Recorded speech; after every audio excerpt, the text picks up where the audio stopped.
few weeks, which as a young kid was a long amount of time because you're used to seeing Dad every day. I remember Dad coming back from that trip with 2 long sticks and a cricket-shaped ball, and then myself and Dale just quizzing like, what are they, Dad? Like, they're funny-looking cricket bats. So he's explaining to us like that. No, these are commands. That's called a slitter, and it's a game of hurling. It's an Irish game. So we went up the yard, kind of effectively playing cricket with it at the time. And little did I know, like that the command center would dominate my life for 20 years. So that was my earliest introduction to hurling.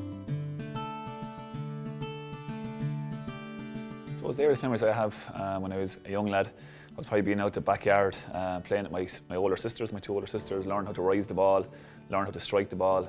I remember one instance, I hit the ball on my left hand side and I showed my dad how well I could hit it. I suppose his response was, can you do that on your right hand side? So then that made me, off I went for a couple of days or a couple of weeks, not sure how long it was, belting the ball off my right hand side.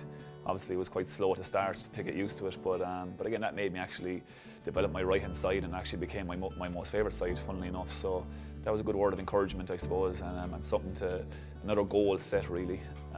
You know, my sisters in the evening time after school they'd have games and I'd be jumping in the car with my mum and going to those games, and we'd probably playing it at lunchtime. I'd have games myself, my dad would be training that evening and he'd be heading down hopefully with him. So you're always hoping to be on the go and a hurl in your hand, and that was the key for my life back then in my childhood. This is what we do here. This is part of our sense of our being in our community. I went to national school with a hurl as well as my school bag every day of the year.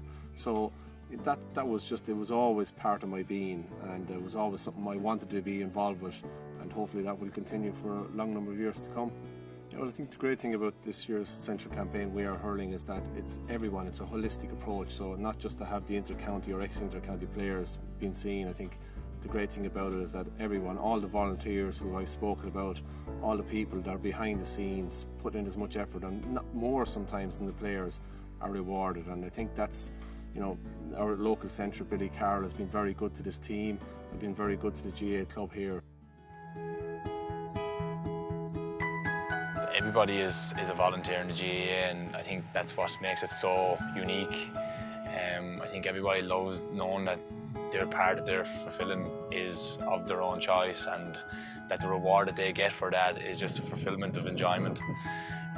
You know, you see the kids out there and they know what the future holds for them, I suppose, and it still doesn't stop them from wanting to go out and you know, look up to their heroes and try and be like them. I think that's massively important, and that's great in the GAA, that everything is voluntary, and you know, it's the reason why we are so unique.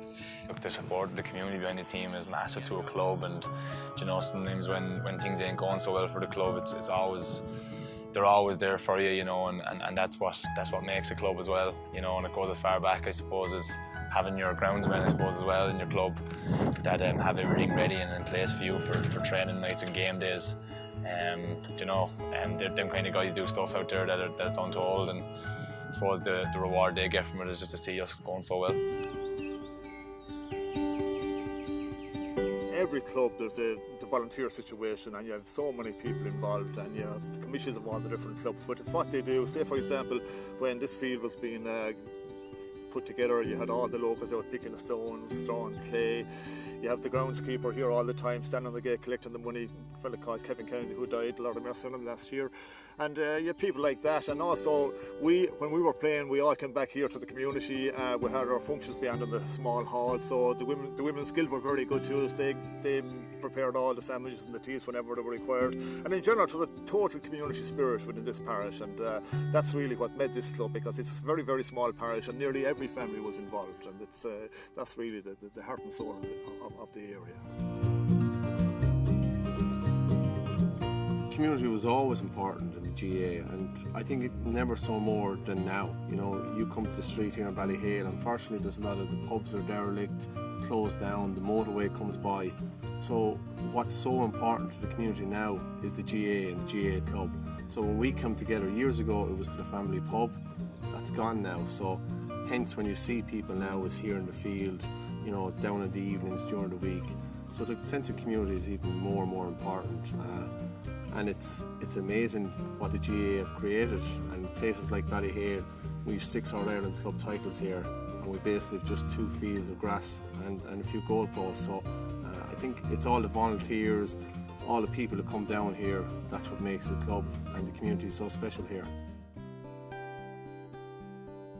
There was probably very few other avenues for us to integrate into community than being involved in the GAA club, and it was, I mean, I probably never said it to your mum, but like it was probably the best decision yourself and dad ever made, like to get us involved, because like I went from Seán Óg Ó, isn't the mum from somewhere exotic, to Seán Óg Ó, yeah, he lives in 44 Parkdale, like I became one of the community, and that's what the GAA kind of did for us in the family. And then I mean, look at the network of people you kind of got to know, Maureen and kind of other people, like all the women that doing the sandwiches in the club. We're heading up in the motorway, and you know, we've all our Kilkenny colours on us, jerseys, and we've a flag out the back in the boot. And next thing we saw the team bus passing us out, and again, pure, my God, what's it like to be on that bus and looking at the players, and just really, I suppose, jealous of the whole thing nearly, and seeing them. And then you go to Phoenix Park then to eat the salad sandwiches, and you have your tea and that, and again, it was all experience, that's all you're used to. And then you're going to the game with the huge crowds, and you know, as I got older, obviously my teens, you're heading up to Hill 16, and at that time Henry was coming on to the team at 19 years of age. So again, our own local man, like, you know, which was great, and obviously huge support from Ballyhale coming up to the Hill 16 to support him. So that was great, and having that connection with someone from our own club especially, to be honest, because having actually someone like that from our own club was great over those years. And Aidan Cummins would have been on the panel at that time too. Living the dream, you know, living the dream. When we come to an All-Ireland, it's the best thing ever happened to us. It's like winning the lotto. It's just wonderful. People come from all over the world just to see the house, and they just love it. And it cheers me up, and it gives people a lift. Because I mean, John Lennon said, but before Elvis there was nothing. Before Kilkenny hurlers we had nothing. For Tig, he's so mad into the sport, and in September he was diagnosed with type 1 diabetes, and it never stopped him, and it just seemed to drive him on even more, because I think he's great the way he goes on and keeps going and never get that in his way, and that anything can be achieved really the way he goes. So there's great support there, like just really, you know, all the mothers and the fathers are at the sidelines, and brings all the parents together even, and you know, we're all looking out for each other. So you know, it's great to have it in the community.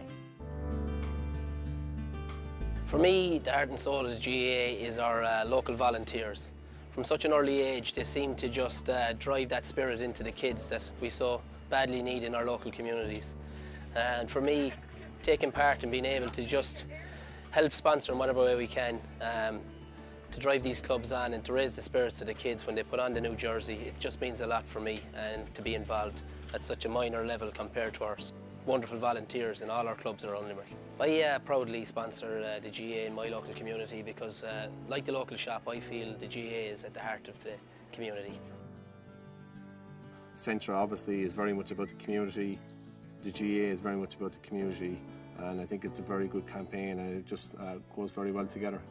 As long as we be playing GAA, like it's dominated our discussion at breakfast, lunch and dinner.